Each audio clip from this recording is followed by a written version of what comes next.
जागो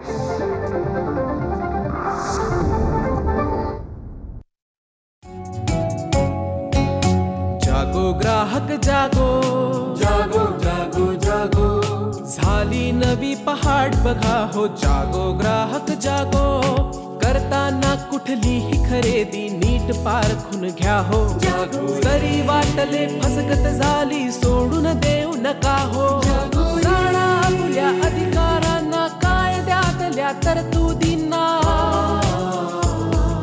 बेईमानांना धडा शिकवूया. जागो ग्राहक जागो, जागो ग्राहक जागो.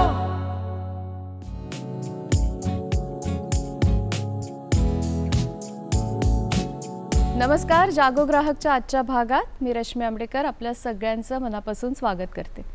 सहकारी गृहनिर्माण संस्था म्हणजेच कोऑपरेटिव्ह हाऊसिंग सोसायटी, त्यांचे जे काही प्रश्न असतात त्याच्याबद्दलचा एक भाग आपला याआधी झालेला आहे. आजच्या भागात आणखीन काही प्रश्न आणि निबंधकाची यामध्ये काय भूमिका असते या अनुषंगाने आपण चर्चा करणार आहोत. आजच्या भागात ज्या तज्ज्ञांना आपण आमंत्रित केलंय त्यांची ओळख करून घेऊया. आपल्याबरोबर आहेत राजेश लवेकर सर. नमस्कार सर, कार्यक्रमात तुमचं स्वागत. सर उपनिबंधक आहेत, सहकारी संस्था. आजच्या आपल्या दुसऱ्या तज्ज्ञ आहेत शर्मिला रानडे मॅडम. नमस्कार. तुमचंही कार्यक्रमात स्वागत. मॅडम समन्वयक आहेत, तक्रार मार्गदर्शन केंद्र, मुंबई ग्राहक पंचायतीकडून त्या आल्यात आणि त्यांचा एक कॉलम सुद्धा सुरू आहे साप्ताहिक, मला वाटतं, ज्याच्यावर त्या गृहनिर्माण संस्थांचे जे प्रश्न असतात त्याची उत्तरं देतात. आपले तिसरे तज्ज्ञ आहेत भास्कर म्हात्रे सर. सर नमस्कार, कार्यक्रमात तुमचं स्वागत करते. सर सचिव आहेत महाराष्ट्र राज्य गृहनिर्माण फेडरेशनचे आणि हाच तिघही जण आपल्याला निबंधकाची भूमिका, त्या अनुषंगाने येणारे प्रश्न, त्याची उत्तरं या सगळ्याबद्दल मार्गदर्शन करणार आहेत. निबंधक म्हटल्यानंतर मला वाटतं सगळे असे एकदम अलर्ट झाले असतील, कारण आपल्यापैकी बऱ्याच जणांना रजिस्ट्रारकडे जायचं, तिकडे तक्रार करायची, हे सगळं माहीत असतं आणि ही व्यक्ती आपल्याला काहीतरी सोल्युशन देऊ शकते याबद्दल सुद्धा खात्री असते. तर मला लवेकर सरांपासून सुरुवात करायची की निबंधकाची भूमिका आणि त्याचं महत्त्व मुळात जेव्हा आपण कोऑपरेटिव्ह हाऊसिंग सोसायटीजबद्दल बोलतोय तेव्हा त्याचं काय महत्त्व सांगाल? तर कोणत्याही सहकारी संस्थेसाठी निबंधक हा फ्रेंड, फिलॉसॉफर आणि गाईड असतो, किंवा आपण असं म्हणू शकतो की ब्रह्मा, विष्णू, महेश असं त्रिमूर्तीच्या भूमिकेमध्ये निबंधकाला कार्य करावं लागतं. म्हणजे संस्थेची निर्मिती करण्यापासून ती अवसायनात घेण्यापर्यंत निबंधक त्याच्यावर लक्ष ठेवावं लागते, त्याला काम करत असतो.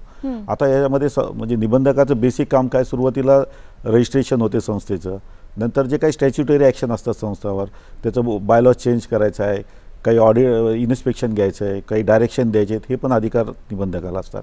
त्याशिवाय संस्थेमधले आता आपण गृहनिर्माण संस्थेसाठी इथे थांबलो आहेत, तर गृहनिर्माण संस्थांनी आपलं कामकाज कायदा, नियम, उपविधीप्रमाणे केलं तर यात निबंधकाला जास्त लक्ष देण्याची गरज पडत नाही. पण ज्या संस्थेच्या बाबतीमध्ये काही अडचणी येत असतील, काही तक्रारी येत असतील, त्यावेळेला निबंधकाला तिथं लक्ष द्यावं लागतं. मग तिथून मग निबंधकाचा रोल सुरू होऊन जातो. पण मला वाटतं असं फार क्वचित होत असेल ना की निबंधकाला फारसं लक्ष घालावं लागत नाही. आपण तसं बघितलं तर जे संस्थांची संख्या आणि तक्रारीची हे बघितली तर त्या प्रोपोर्शनेटमध्ये फार, आता माझ्याकडे आता 2000 संस्था असतील तर मला 50 ते 100 संस्थांमध्ये जास्त लक्ष द्यावं लागते. बाकीच्या संस्था आपलं काम रेग्युलर जे असतात ते करत असतात, त्यांच्या तक्रारी मिनिमम असतात, त्यामुळे मग तिथं निबंधकाला एवढा वेळ देण्याची गरज पडत नाही. अजून कुठली कुठली कामं त्यांच्या अखत्यारीत येतात? म्हणजे आता निवडणुका वगैरे हे तर आहेच, पण त्याबरोबरीने कोणत्या कोणत्या गोष्टी? आता म्हणजे सुरुवातीला एक स्टॅच्युटरीमध्ये म्हणजे संस्थांची बेसिक निबंधकांनी काय पाहायचं असते, संस्थेची ऑडिट आहे, दरवर्षी ऑडिट होते का, 30 सप्टेंबर पूर्वी सर्वसाधारण सभा होती का, रॅक्टिफिकेशन होते का, 5 वर्षाला त्याचं इलेक्शन होते का. आता 250 पेक्षा जास्त सभासद असतील तर आमच्या प्राधिकरणामार्फत, निबंधकामार्फत निवडणुका होतात. 250 पेक्षा कमी सभासद असतील तर संस्था स्तरावर निवडणूक होतात. म्हणजे बेसिक हे गोष्टी आहेत. आणि त्यानंतर मग काही आम्ही इन्स्पेक्शन घेतो संस्थांचे, तपासणीमध्ये काही दोष आढळले तर त्याच्यावर कारवाई करायची असते, किंवा काही आपल्याला कंप्लेंट प्राप्त झाली की या बायलॉजचं त्यांनी उल्लंघन केलं आहे, या गव्हर्नमेंट डायरेक्टिव्स त्यांनी पालन नाही केलं आहे, मग त्यावेळेला आम्हाला डायरेक्शन द्यावं लागतात, नंतर त्याची हिअरिंग घ्यावी लागते. असे आमच्याकडे बेसिक काम असते. आता सरांनी सांगितलं की मीटिंग झाली पाहिजे आणि या मीटिंग्स जेव्हा आपण म्हणतो तेव्हा त्याच्यामध्ये सदस्य संख्या किंवा सभासद संख्या एका ठराविक असली पाहिजे तर ती मीटिंग. पण काही त्याच्यामध्ये आता नवे नियम आलेत किंवा पूर्वीचे जे नियम होते त्याच्यात काही बदल झालेत, काय सांगाल? फेब्रुवारी 2024 ला एक नवीन नियम आला. ज्या सोसायटीमध्ये 50 पेक्षा कमी सभासद आहेत त्यांच्यासाठी एक वेगळा नियम आहे, फार चांगला नियम काढलाय तो. अच्छा. पूर्वी कसं होतं, कमिटी कॉन्स्टिट्यूटेडच होत नव्हती. पूर्वी समजा 100 सभासद असले की त्यांच्यासाठी 11ची स्ट्रेंथ होती आणि त्याच्यात 5 रिझर्व्ह होते, 6 जनरल होते. कमिटी कॉन्स्टिट्यूटेडच होत नव्हती आणि मग तिथे ॲडमिनिस्ट्रेटर अपॉइंटमेंट व्हायची त्याची. आता कसं झालं, 50च्या खाली जी सभासद संख्या आहेत त्याच्यासाठी नवीन नियम आला आणि त्या नियमाप्रमाणे तुम्हाला 5 जनरल कॅन्डिडेट्स पाहिजे आहेत आणि 2 महिला पाहिजे आहेत. समजा महिला जरी नसल्या ना तरी चालतील, म्हणजे 5 जनरल एक पाहिजे. आणि त्याच्यामुळे आता हे जे प्रॉब्लेम जे होतं ना, कमिटी कॉन्स्टिट्यूट होत नाही, आता एकदम इझी झालेलं आहे. फार चांगला नियम आला आहे आणि बऱ्याचशा फेडरेशनने त्याच्यासाठी आवाज उठवला होता आणि त्याने जो आवाज उठवला ते आता व्यवस्थित झालं सगळं. त्यामुळे आता खूप साऱ्या गोष्टी सोप्या करण्याकडे आता आपला हा कल, कारण मला वाटतं संख्या खूप वाढते आता कोऑपरेटिव्ह हाऊसिंग सोसायटीज.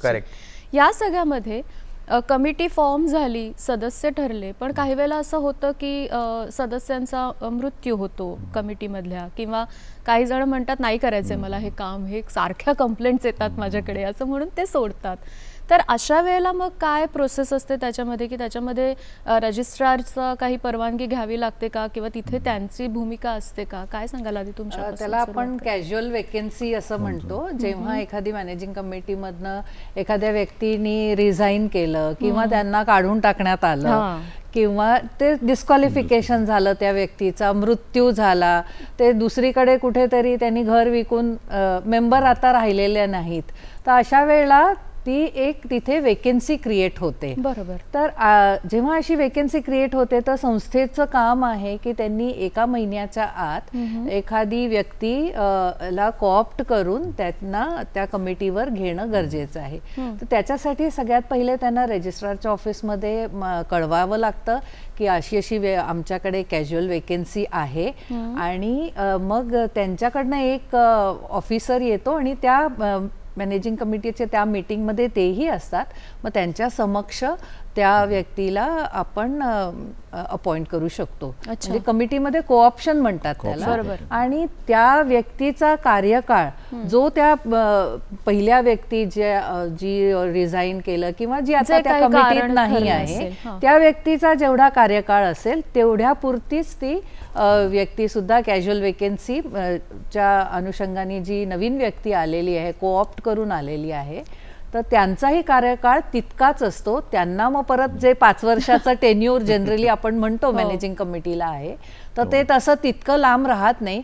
कमिटीचा जेव्हा टेन्यूर संपतो तेव्हाच त्यांचाही टेन्यूर संपतो. म्हणजे नव्या जेव्हा निवडणुका होतील तेव्हा यांचा कार्यकाळ संपलेला, संपुष्टात आलेला असेल. पण ते हे रजिस्ट्रारच्या समोर जाणं हे फार गरजेचं असतं. सर, आता 154B 19(4) मध्ये एक नवीन तरतूद केलेली आहे. त्यानुसार संस्थेला अधिकार आहे की एनी कॅज्युअल वेकेन्सी दे मे फिल. पण आता त्यासाठीचे जे नियम आहेत ते नियम तयार होत आहेत. नियम तयार होत नसल्यामुळे आता संस्था रजिस्ट्रारकडे येतात. परंतु आम्ही असे नियम येत आहेत आता, त्या नियमानुसार असं केलेलं आहे की संस्थेला जर कॅज्युअल वेकन्सी आहे भरायची आहे तर त्यांनी व्यवस्थापन समितीत ठराव करायचा. नंतर आपल्या संस्थेच्या सभासदांकडून हे अर्ज मागवायचे, म्हणजे पात्र सभासदांकडून. म्हणजे सपोज ती कॅज्युअल वेकन्सी महिलाची असेल तर ते महिलांकडून मागवावं लागतील, रिझर्वेशनची असेल तर रिझर्वेशनच्या कॅटेगरीतल्या सभासदाकडून मागा. आणि जे काही अर्ज प्राप्त होतील आपल्याकडे त्या अर्जाची छाननी करून समिती समोर ठेवायचे आणि समितीने नंतर मग त्याच्यापैकी जेवढ्या जागा भरायच्या त्या जागा ते भरू शकते. सर, निवडणुकीबद्दल एकंदर तुम्ही काय सांगाल की ह्याच्यामध्ये निवडणूक अधिकारी, आपल्याला माहिती आहे ही टर्म, तर असं तुम्ही सोसायटीचे जे सभासद सदस्य असतात त्यांना अधिकारी म्हणून नेमू शकता की असं नाही, तुम्हाला वेगळे अधिकारी नेमावे लागतील निवडणुकीसाठी? नाही, दोन तऱ्हेने तुम्हाला निवडणूक अधिकारीची नेमणूक करू शकता तुम्ही. एक जे आहे ना अगदी इझी मेथड आहे, म्हणजे तुमच्या सोसायटीतला जो एक सदस्य आहे, एक सभासद आहे, त्याला तुम्ही निवडणूक अधिकारी म्हणून नेमणूक करू शकता त्याची. तो तुमचा व्हॉट इज अ क्रायटेरिया काय आहे, तो तुमचा सभासद असला पाहिजे. तो आता एक्झिस्टिंग कमिटीमध्ये नसावा. आणि येणारी म्हणजे ट्रान्सपरन्सी मेंटेन होते. आणि येणारी जी इलेक्शन्स आहे, जी इलेक्शन त्याच्यात तो कॉन्टेस्ट करू शकणार नाही. हे क्रायटेरिया आहेत, म्हणजे 3 क्रायटेरिया आहेत. मग त्याची निवडणूक कशी करायची, म्हणजे त्याची जी नेमणूक जी करायची असते ती कशी करायची.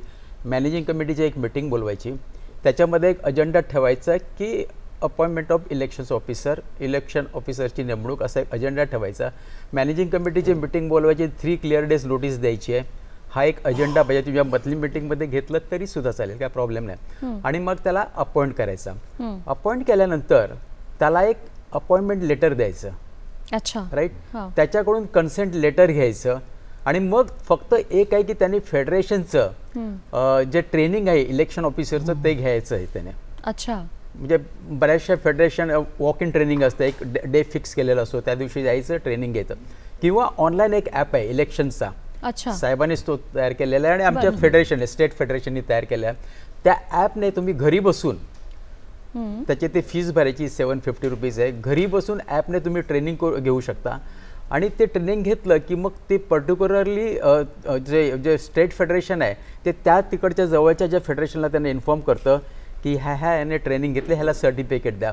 मग त्याला ते फेडरेशन जे आहे ते सर्टिफिकेट देतं आणि त्याचं ते सिलेबस आहे मराठी इंग्लिशमध्ये आणि इलेक्शन रूल हे त्यांना पाठवतं. अशा तऱ्हेने आत्ता जी इलेक्शनची प्रोसेस आणि सोपी झालेलं आहे. हा जो ट्रायंगल आहे ना, अपॉइंटमेंट लेटर, कन्सेंट लेटर आणि सर्टिफिकेट, हा ट्रायंगल तुम्ही कंप्लीट केला की मग तुम्ही इलेक्शन प्रोसेस इलेक्शन ऑफिसर म्हणून होण्यास तयार होता.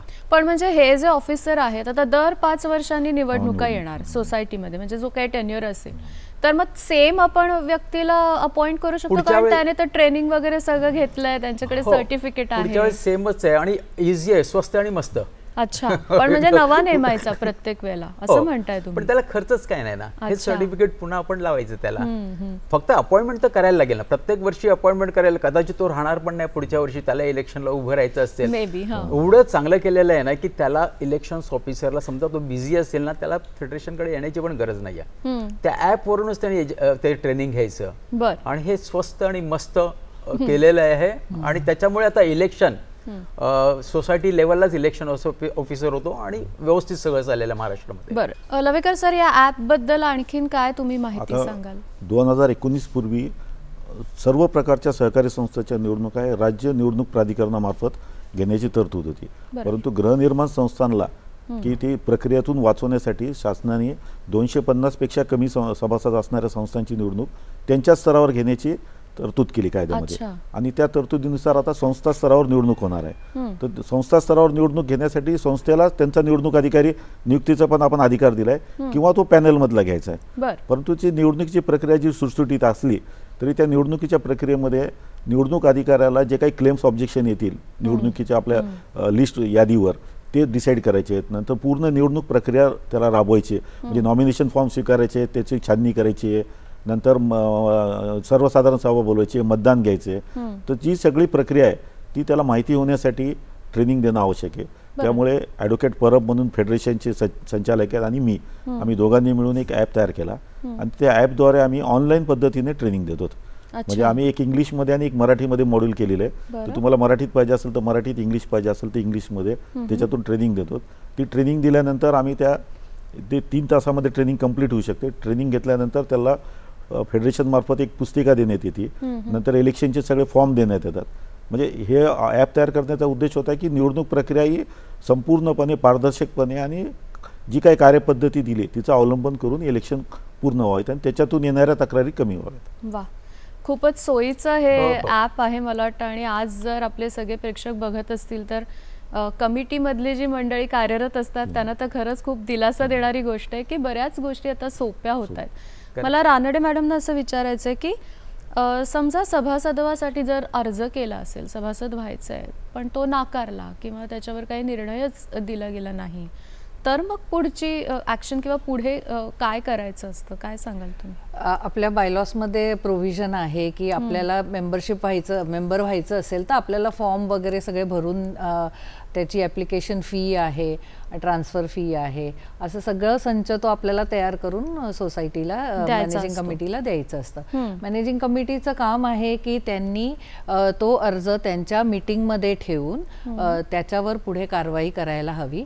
आणि त्याच्यानंतर जर त्यांनी तो केलेला नाही, त्यांनी जर त्याच्यावर काही कारवाई केली नाही तर आपण साहेबांकडे तक्रारी करू शकतो. कारण आपल्याला शेवटी हीच माझी पंढरी असं आहे. त्यांनी सुरुवातच केली आणि ब्रह्मा विष्णू महेश आहेत. त्यांनी मगाशी सांगितल्याप्रमाणे ब्रह्मा विष्णू महेश तसंच आहे ते. त्यामुळे आपल्याला त्यांच्याचकडे तक्रार करावी लागते.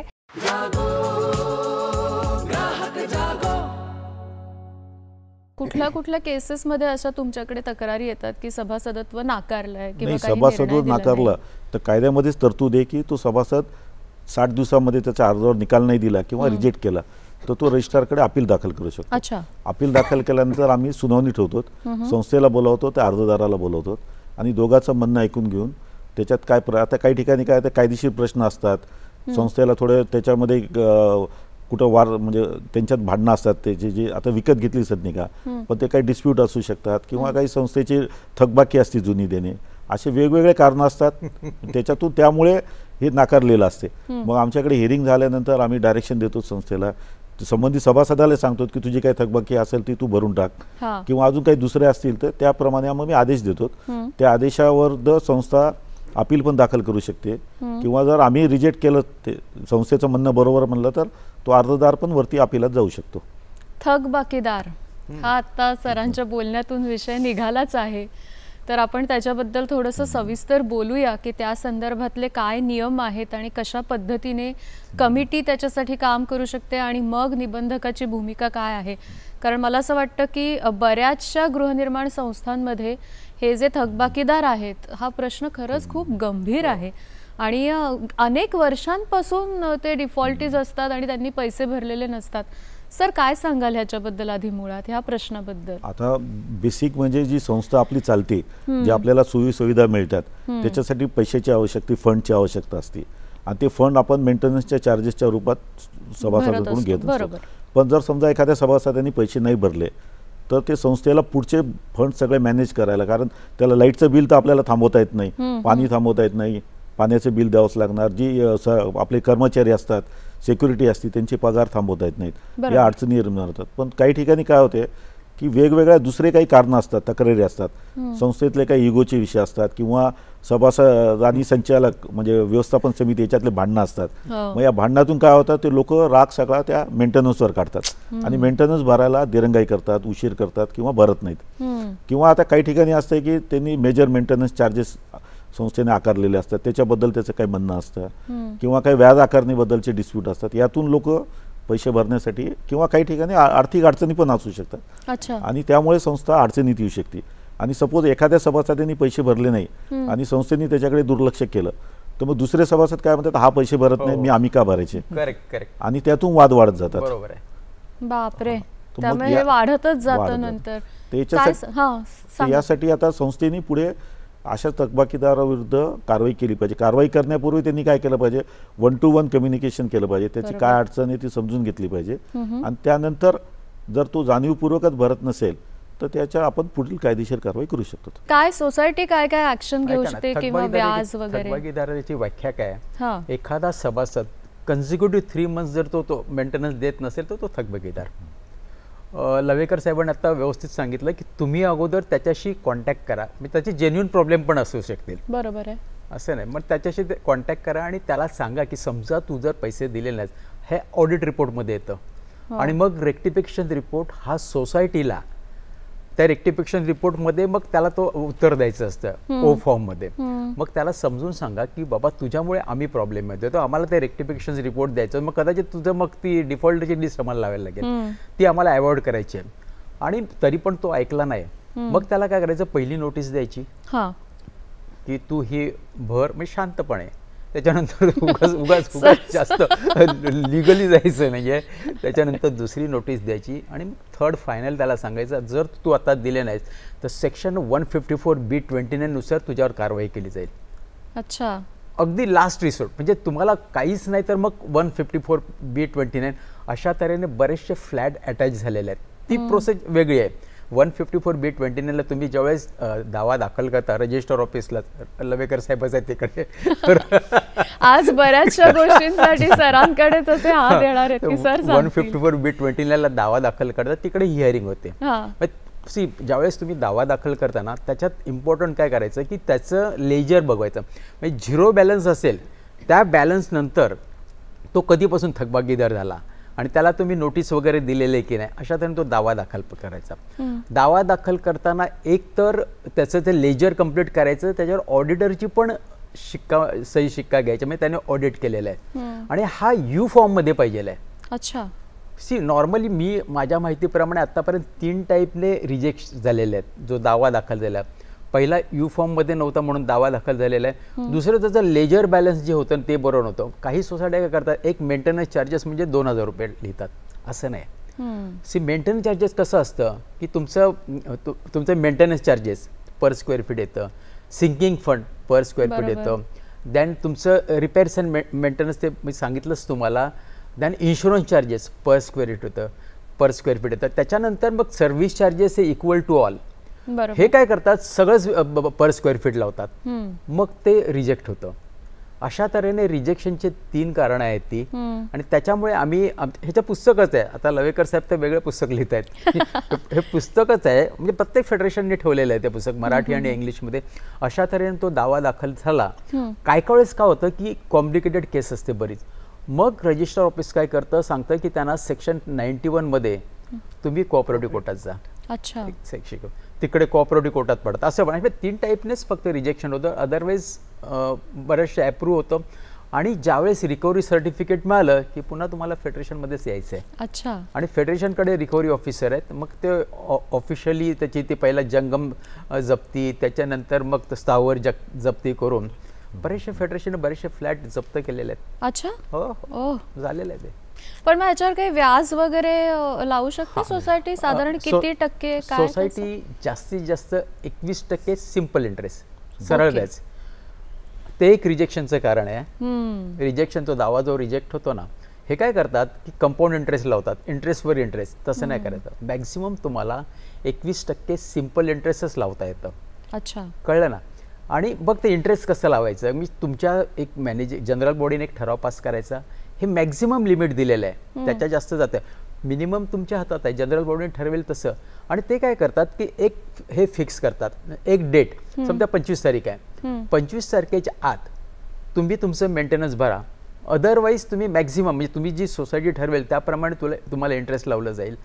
आणि तशा तऱ्हेने तुम्ही 21% मॅक्झिमम इंटरेस्ट तुम्ही घेऊ शकता, काहीच प्रॉब्लेम नाही आहे. रानडे मॅडम, ह्या सगळ्यामध्ये जे डिफॉल्टर्स असतात किंवा थकबाकी ज्यांची आहे त्यांच्या अगेन्स्ट जर काही ॲक्शन घ्यायची असेल सोसायटीला, तर त्याची पण काहीतरी एक प्रोसेस असणार ना, सोसायटीला पूर्ण तयारी करावी लागणार ना, ते सगळे पुरावे वगैरे.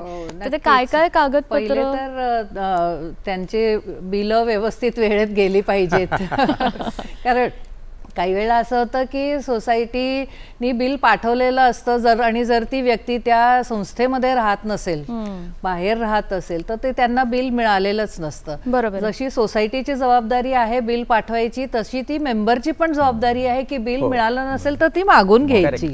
त्यामुळे पहिले तर बिलापासून आपल्याला सुरुवात करायला हवी. बिल व्यवस्थित मिळालं पाहिजे. किंवा त्यांना काही त्याचं समाधानकारक उत्तर मिळत नसेल की बाबा हे आपल्याला का लावलेले आहे, तर ते सोसायटीला सांगून ते आधी रेक्टिफाय करून घ्यायचं की बाबा हे असं नाही आहे. बरेच वेळेला असं होतं की गाड्या पार्क असतात, मग ते सांगतात की आम्ही आता या तारखेपासून पार्किंग केलेली नाही आहे, पार्किंग चार्जेस लावलेले असतात.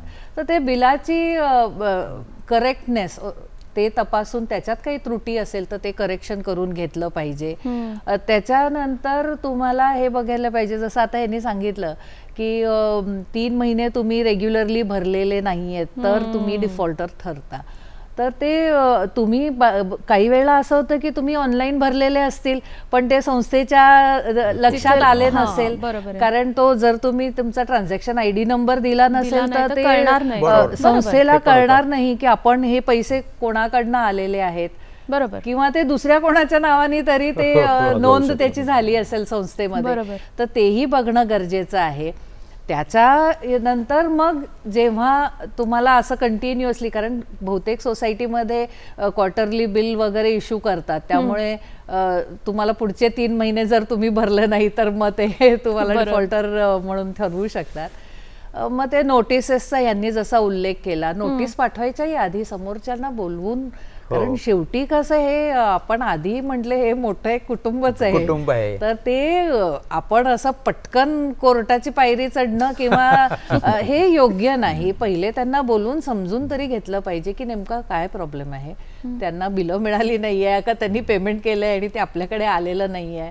बरेचदा काय होतं की चेकनी पेमेंट केलेलं असतं आणि काहीतरी त्याच्यामध्ये प्रॉब्लेम येतो आणि मेंबरला वाटतं की अरे आपण तर चेक दिलेला आहे, पण तो चेक रिजेक्ट होतो कधी, किंवा कधी बॅलन्स असून सुद्धा काहीतरी सही मिसमॅच होते. कारण सिनियर सिटीजन्स आपण बघितलं तर त्यांच्यासाठी हा सह्यांचा इश्यू खूप येतो बँकेमध्ये. तर तसं काही कारण असेल तर ते सोसायटीनी सुद्धा समजून घेतलं पाहिजे समोरासमोर बोलून.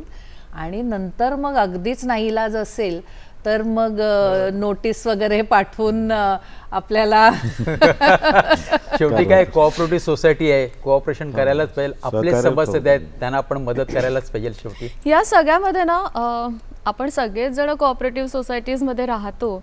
काही शंका उपस्थित केल्यानंतर एक असा एक आठी येते ना की का असं का माझ्या बाबतीत का. मला वाटतं हे आपल्याला थोडंसं विसरावं लागेल, कारण काम करणारी मंडळी सुद्धा आपल्यापैकीच आहेत आणि आपण तिथे राहतो, त्यामुळे ही सगळ्यांची जबाबदारी आहे, ही कोणा एकाची नाही. सर ह्या बाबतीत काय म्हणजे कशा पद्धतीने मग या वसुलीसाठी म्हणा किंवा अशी काय ऍक्शन घेतली जाते, आणि समजा त्याच्या विरुद्ध जर जायचं असेल, तुम्ही एखादा निर्णय दिलात पण नाही पटला तो, तर मग पुढची स्टेज कशा पद्धतीने ते सगळं आता जर वसुलीचा दावा दाखल केला आणि सभासदाच्या विरुद्ध आम्ही सर्टिफिकेट इश्यू केलं तर त्या सभासद वरती 154 अंतर्गत अपील रिव्हिजन दाखल करू शकतो.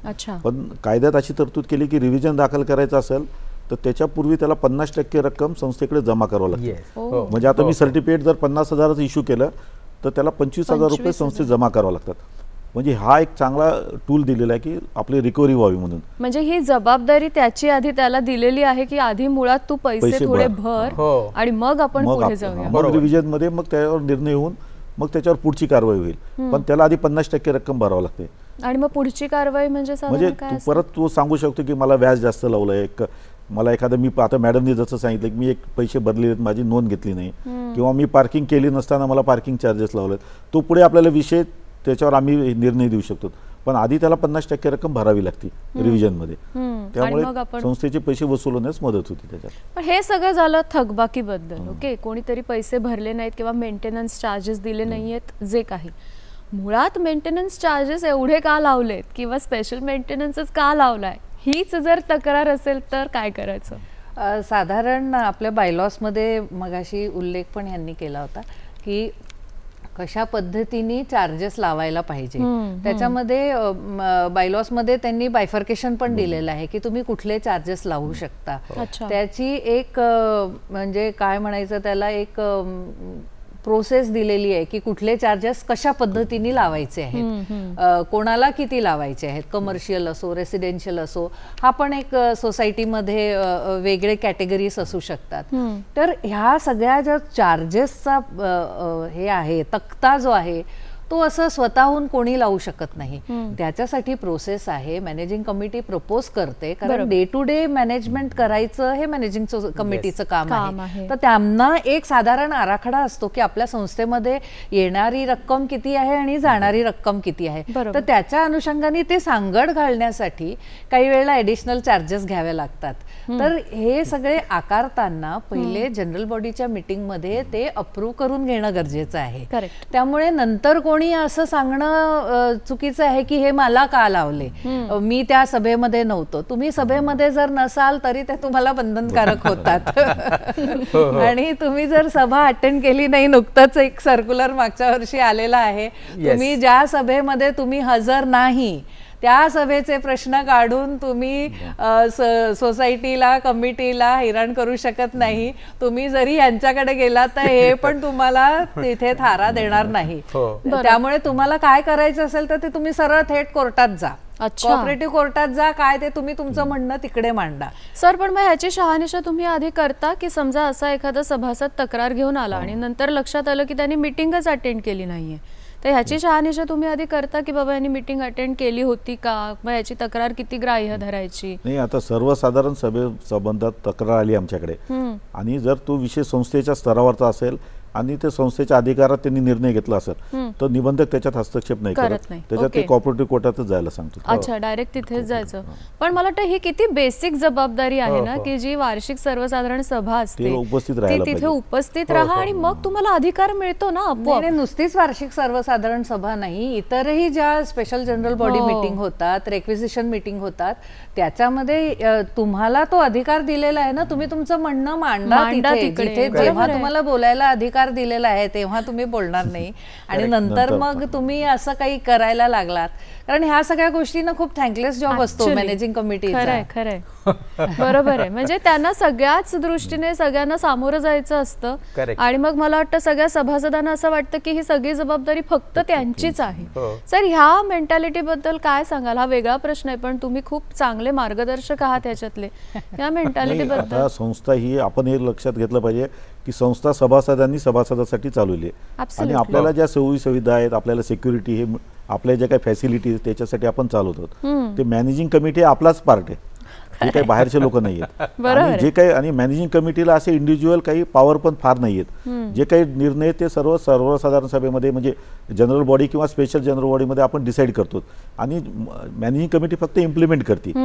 त्यामुळे प्रत्येक सभासदांनी जेवढ्या काही सभा होतात त्याला उपस्थित राहिलं पाहिजे, तिथं म्हणणं सादर आपलं मांडलं पाहिजे, आपण बोललं पाहिजे. तिथं काही त्याच्याबद्दल आपल्याला आक्षेप असतील तर तिथं मांडले पाहिजेत. पण काय होते, लोक ज्या दिवशी सभा असते त्या दिवशी कुठं बाहेर निघून जातात, जनरली रविवारी असतात. आणि सभेला उपस्थिती जर 100 सभासद संस्था असेल तर 15 सभासद 20 सभासद सभेला उपस्थित असतात. आणि नंतर निर्णय घेतल्यानंतर त्याचं इम्प्लिमेंटेशन जेव्हा मॅनेजिंग कमिटी चालू करते त्यानंतर तक्रारी सुरू होतात. तर त्यांनी आधी सर्वसाधारण सभेकडे गेलं पाहिजे. किंवा काही एखादा प्रश्न त्यांना वाटत असेल की मॅनेजिंग कमिटी चुकीची करते तर 1/5 सभासद मिळून स्पेशल जनरल बॉडीची मागणी करू शकतात. बरोबर आहे. आणि ती सर्वसाधारण सभा पण त्यांना घ्यावी लागते आणि त्यात पण ते आपला विषय मांडू शकतात. म्हणजे जर सभासदांनी सर्वसाधारण सभेकडे गेलं तर बरेच प्रश्न त्यांच्या लेवलला सुटू शकतात. कारण तिथं सगळे सभासद जमा असतात, त्याच्यात चर्चा होऊन आपण निर्णय घेऊ शकतो.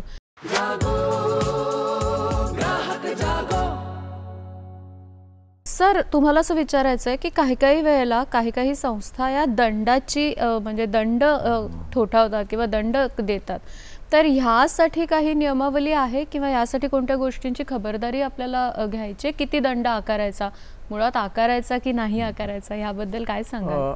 2 टाईपचे दंड तुम्ही घेऊ शकता. बायलॉज नंबर 165 ह्याच्यात कसं प्रोसिजर दिले, मॅक्झिमम 5000 तुम्ही दंड घेऊ शकता.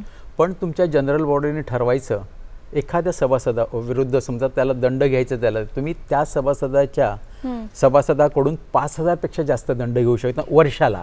अच्छा, ओके. वर्षाला एकदम नाही आहे. हे दंड नंबर 1 आपण बघूया, बायलॉज नंबर 165. त्याच्यात कसं असतं की तुम्हाला जर तुमच्या जनरल बॉडीने ठरवायचं की ह्याला एक समजा पाणी टाकलं त्याला दंड किती लावायचा किंवा आणखी अशा ते जनरल बॉडीने ठरवायचं. ओके. आणि मग वर्षाला त्या सभासदाच्या जास्तीत जास्त 5000 तेवढेच तुम्ही दंड लावू शकता. दुसरा जो दंड आहे बायलॉज नंबर 169 मधला जो दंड आहे तो असा आहे की तुम्ही एन्करेज केले, एन्करेजमेंट, बरोबर, राईट, आणि अनऑथराइज पार्किंग असेल मग तिकडे तुम्ही 5 टाइम्स मेंटेनन्स चार्जेस तुम्ही दंड लावू शकता. 5 टाइम्स वर्षाला. इट इज अ रिअली एक्झॉर्बिट नाही, महिन्याला इट इज एक्झॉर्बिट, म्हणजे फार मोठं. 5 टाइम्स कदाचित ते आता कमी पण होईल, ते आता कदाचित कमी पण होईल. आता रूल्सची आमची मीटिंग झाली होती, लवेकर साहेब मंत्रालयात झाली होती मीटिंग, चालले त्याच्यावरती, म्हणजे त्याच्यावर वादविवाद आहेत त्याच्यावर आणि जे इंटरेस्टवर ऑफिसर लोकांमध्ये आमच्यामध्ये वादविवाद आहेत त्याच्यात, पण ते होईल, ते रूल्स होतील. 5 टाइमचं खरोखर जास्त आहे, जास्त आहेत, पण काहीतरी एक वचक असायला पाहिजे ना, ही सवय लागलेली असते या लोकांना. म्हणजे 5 टाइम एकदा दंड भरल्यानंतर मला नाही वाटत परत कोणी तसं काम करेल. याच्यामध्ये एक उदाहरण सांगते. जी, मला कंपनीतर्फे गाडी मिळालेली होती as a part of my profile, म्हणजे माझं पगाराच्या ह्याच्यातच ते होतं. तर ती संस्थेच्या आवारातच पार्क केलेली होती. तर मला 5 टाइम्स पार्किंग चार्जेस लावण्यात आले.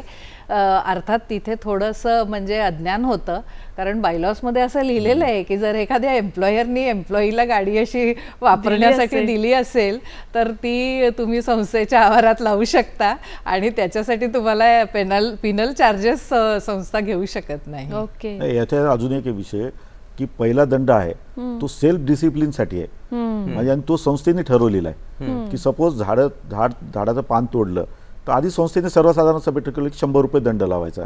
किंवा आपलं जिम आहे, ती जिम सकाळी 7 ते 9 रात्री 7 वापरायची, पण आपण जर सकाळी लवकर उघडली तर त्याला दंड. म्हणजे हे सेल्फ डिसिप्लिन राहावा, संस्थेत डेकोरम राहावा, याच्यासाठी 5,000चा दंडाची तरतूद आहे. आणि तो दंड सर्वसाधारण सभेत नंतर मंजूर करायचा आहे. म्हणजे लावताना सपोज त्यांनी दंड आकारणी केली, मला 4,000 रुपये दंड आकारला आणि सर्वसाधारण सभेत मी सांगितलं बाबा माझी चूक झाली, मी करणार नाही, तर सर्वसाधारण सभा तो रद्द करू शकते. अच्छा. त्याला अगोदर शोकॉज नोटीस द्यायची, शोकॉज द्यायची, कारणे दाखवा नोटीस, दोन्ही ठिकाणी.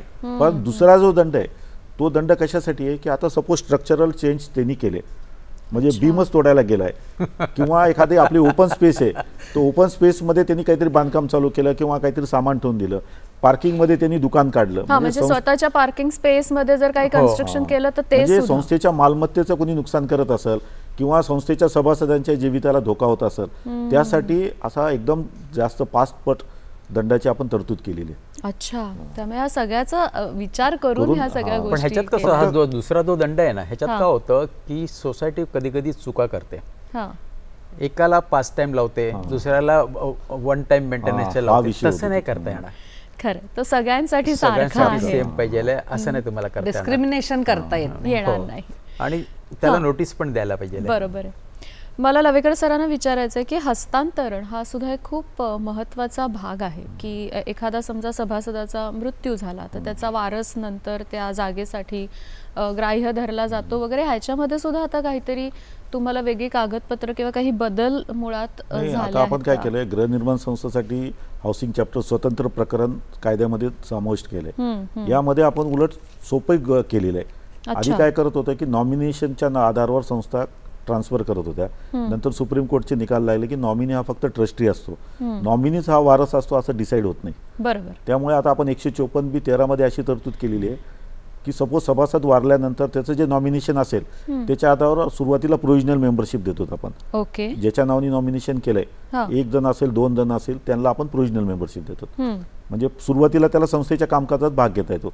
त्यानंतर त्याला पूर्ण मेंबरशिपसाठी कागदपत्र दाखल करावं लागतं. काय काय द्यावं लागेल त्याच्यात? काय असतं की त्याची व्हील असेल तर प्रोबेट केलेली व्हील पाहिजे, सक्सेशन सर्टिफिकेट पाहिजे किंवा काही कुठला असा लेटर ऑफ ऍडमिनिस्ट्रेशन पाहिजे, अथवा फॅमिली अरेंजमेंट. हा एक नवीन आपण कन्सेप्ट डेव्हलप केली. अच्छा. फॅमिली अरेंजमेंट म्हणजे काय? फॅमिली अरेंजमेंट म्हणजे त्यांची जे काही वारस असतील, आता एखादा सभासद वारला, त्याची 4 मुलं आहेत, तर 4 मुलांनी मिळून रजिस्टर एक फॅमिली अरेंजमेंट करायची आणि त्या फॅमिली अरेंजमेंट मध्ये नमूद करायचं की ही जी प्रॉपर्टी आहे याचे राईट, टायटल, शेअर्स आहेत हे आम्ही या दोघा भावाला देतो, एका भावाला देतो, ते रजिस्टर करायचे त्यांनी. बर.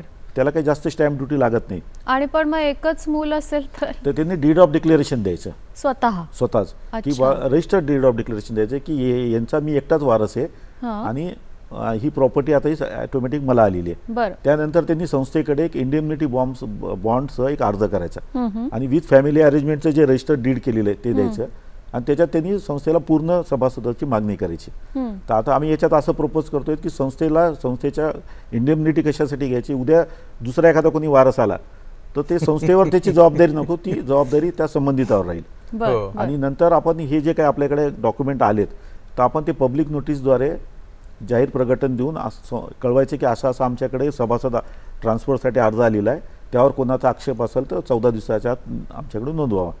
आणि जर काही आक्षेप प्राप्त नाही झाला तर त्या आधारे आपण त्याला ट्रान्सफर करू शकतो. मग हे सेल्फ डिक्लेरेशन जे आहे त्याच्यामध्ये काय काय अजून काही त्याला म्हणजे जोडावं लागेल का, की सर्टिफिकेट वगैरे, त्याचं बर्थ सर्टिफिकेट किंवा आई वडिलांचं नाव आणि असं काही असणार आहे? म्हणजे हे करतो आपण रजिस्टर्ड डीड करतोय ती. अच्छा. Okay, fine. आणि ह्याच्यासाठी काही फीज वगैरे काही नाही, फीस वगैरे ते जे रजिस्ट्रेशनचे जे चार्जेस लागतील तिला, म्हणजे उलट आपण सोपं केलंय. जर आपण सक्सेशन सर्टिफिकेटला किंवा लेटर ऑफ ऍडमिनिस्ट्रेशनला गेलोत तर त्याच्यासाठी खर्च पण येतो, वेळ पण जातो. पण जर फॅमिली अरेंजमेंट, आता ही नवीन कन्सेप्ट आहे, लोकांनी जर हिचा फायदा घेतला पाहिजे आणि याच्यातून जे काही राहिलेले ट्रान्सफर आहेत ते लवकर करून घेतले पाहिजेत. अच्छा. आता नवीन जे रूल येतील ना हा. त्याच्यात हे सगळं डिटेल्स डिटेल येईल. अच्छा. आता प्रॉब्लेम असा झालाय की आता ऍक्ट 19 मध्ये नवीन हे 154B चॅप्टर आलेला आहे स्पेशली सोसायटीसाठी आपल्या गृहनिर्माण संस्थांसाठी, पण त्याचे नियम अजून आलेले नाहीये. त्यामुळे बऱ्याचशा सोसायटीज काय करतात, एकुलता एक वारसदार असेल ना त्यालाही अगदी म्हणजे सांगतात की नाही आम्हाला तू प्रोबेट आणूनच दे, नाहीतर काय आम्हाला सक्सेशन सर्टिफिकेट हवंच आहे. त्यामुळे कारण काय मॅनेजिंग कमिटीमध्ये त्यांनाही काही अशी जबाबदारी घ्यायची नाही आहे की उद्या काही प्रॉब्लेम झाला तर त्याच्यात आम्ही होरपळून जायला नको. त्यामुळे ते गो बाय रूल म्हणजे अगदी ते शब्द त्याच्यामध्ये फॉलो करायला लावतात. खरं मॅनेजिंग कमिटीला या गोष्टीची पूर्ण कल्पना असते नाही का, एक वर्ष तिथे राहत असतात. आपल्या बायलॉज मध्ये पण जुन्या म्हणजे सुरुवातीपासून बायलॉज मध्ये तरतूद आहे की एखाद्या सभासदाचं निधन झालं तर त्याचे जे वारस आहे, त्याची जे पत्नी आहे, त्याची काळजी संस्थेने घेतली पाहिजे. संस्थेने कायदेशीर कागदपत्र सगळे जमा करून लवकरात लवकर हे ट्रान्सफर केलं पाहिजे. म्हणजे ही जबाबदारी संस्थेवर पण टाकली. आपण संस्थेला माहिती झाली की आपल्या सभासदाचं डेथ झालाय तर त्यांनी त्याचं प्रोव्हिजनल मेंबर हे रेग्युलर मेंबर करण्यासाठी त्या फॅमिलीला मदत केली पाहिजे. अच्छा. हा, हे खूप महत्वाचं आहे. तर आधीच त्यांचा एक खूप मोठा लॉस झालेला असतो आणि त्याच्यात काही वेळेला काय होतं की जेव्हा विल वगैरे असेल ना तर विल मध्ये एका मुलाच्या नावाने घर करून दिलं असेल तर दुसरा मुलगा ती विल चॅलेंज करतो आणि मग ते दोघंही सोसायटीला येऊन सांगतात. एक सांगेल की माझ्याकडे विल आहे, माझ्या नावाने नॉमिनेशन आहे, तुम्ही मला प्रोव्हिजनल मेंबर करा. दुसरा मुलगा सांगेल की नाही मी ते चॅलेंज केलेलं आहे, त्यामुळे त्याला करू नका, मलाही करू नका, पण त्यालाही करू नका. आणि मग ते सगळं अडकून राहतं. मग अशा वेळेला सोसायटीनी सांगायला पाहिजे, कारण जनरली मग अशा ह्याच्यामध्ये सोसायटीला काही कोर्टामध्ये पार्टी करून घेत नाहीत.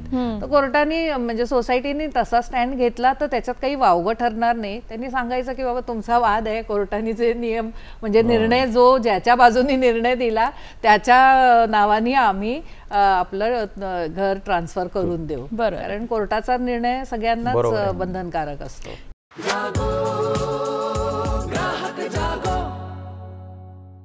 सहकार संवाद पोर्टल हे पोर्टल खूप महत्त्वाचं काम ह्या सगळ्या संदर्भात करतंय. याबद्दल सर पुन्हा काय सांगाल? आधी आपण थोडं बोललो होतो, आज पुन्हा काय सांगाल? सहकार संवाद जो पोर्टल आहे ना ह्याची आपण प्रसिद्धी पण फार दिली. म्हणजे आपण प्रेस कॉन्फरन्स घेतली, त्याचा एक आम्ही व्हिडिओ बनवला, तो व्हिडिओ दिलेला आणि वेगवेगळ्या चॅनलमधून आपण त्याच्यावर प्रसिद्धी देत असतो. ह्या पोर्टलचं एवढं महत्त्व तुम्हाला सांगतो, जवळजवळ 3,500-4 हजार तक्रारी आता आलेल्या आहेत. अच्छा. ओके.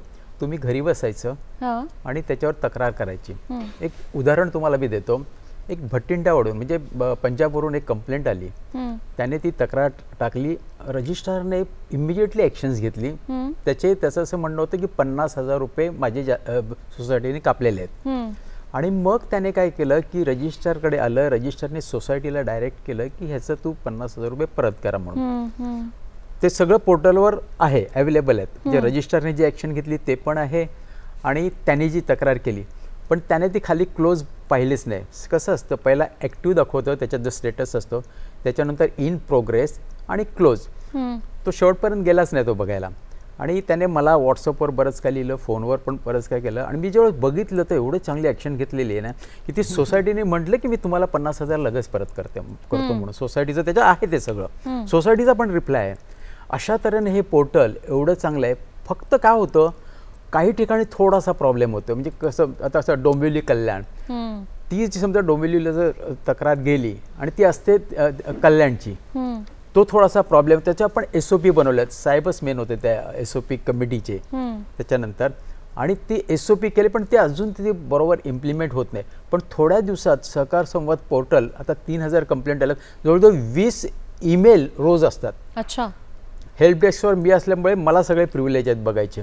20 फक्त काही ज्या तक्रारी असतात ना त्यांच्या, आता डोंबिवलीला म्युन्सिपाल्टीने रोडवर खड्डे पडले, आता ते इथे कुठे टाकताय तुम्ही, अशा देखील तक्रारी आहेत त्याच्यात. सो आपल्याला थोडीशी काळजी घ्यायची, कोणती तक्रार आपण त्याच्यावर 23 टाईपच्या तक्रारी आहेत. बायलॉज नंबर 174 ला लिहिलेल्या आहेत. तेवढ्याच तक्रारी ह्याच्यात घ्यायच्या आणि काही वेळेस आम्ही सांगतो की ही तक्रार इकडे नाही येणार. बरं.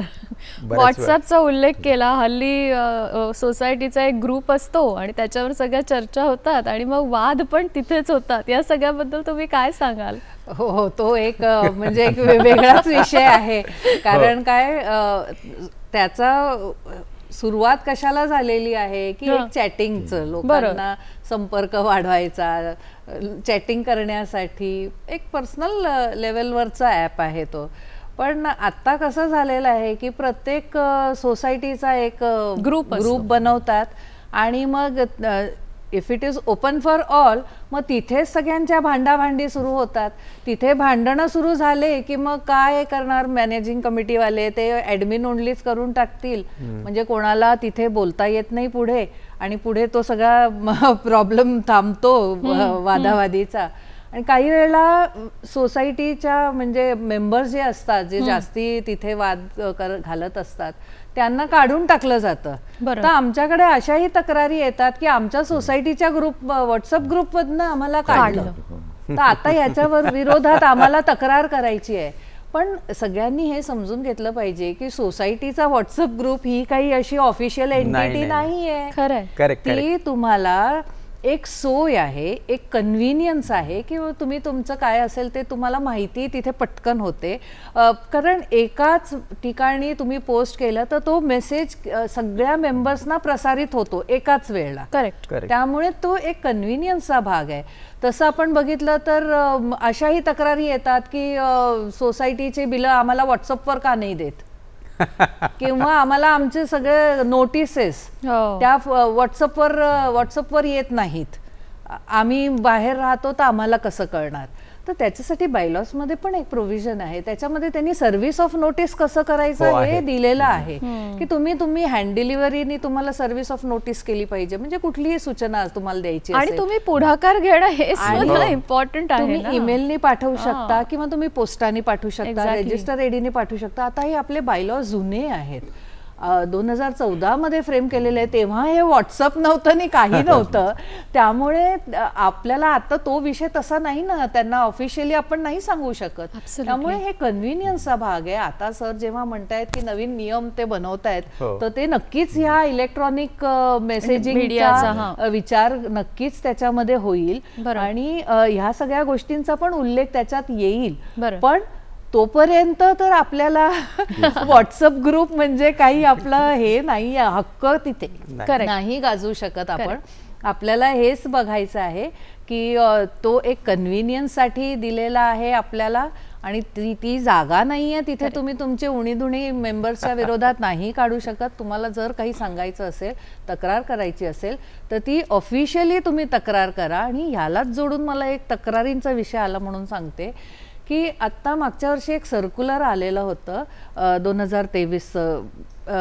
त्याच्यामध्ये ना बरेच त्यांनी विषय कव्हर केलेले आहेत.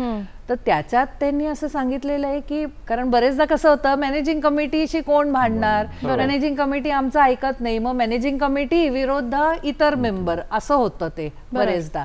तर आता त्या सर्क्युलरमध्ये असं त्यांनी सांगितलेलं आहे की एक ॲडवायझरी कमिटी तुम्ही नेमली पाहिजे, जी अशा प्रकारच्या तक्रारींना, ज्यांना मॅनेजिंग कमिटीकडे तक्रार केली आणि त्यांना काही ते समाधानकारक नाही वाटलं, तर त्यांनी ही ॲडवायझरी कमिटी जी नेमलेली आहे, त्या ॲडवायझरी कमिटीनी तो विषय पुढे न्यायचा आहे, ती तक्रार बघायची आहे आणि त्याच्यावर काहीतरी मार्गदर्शन करायचं.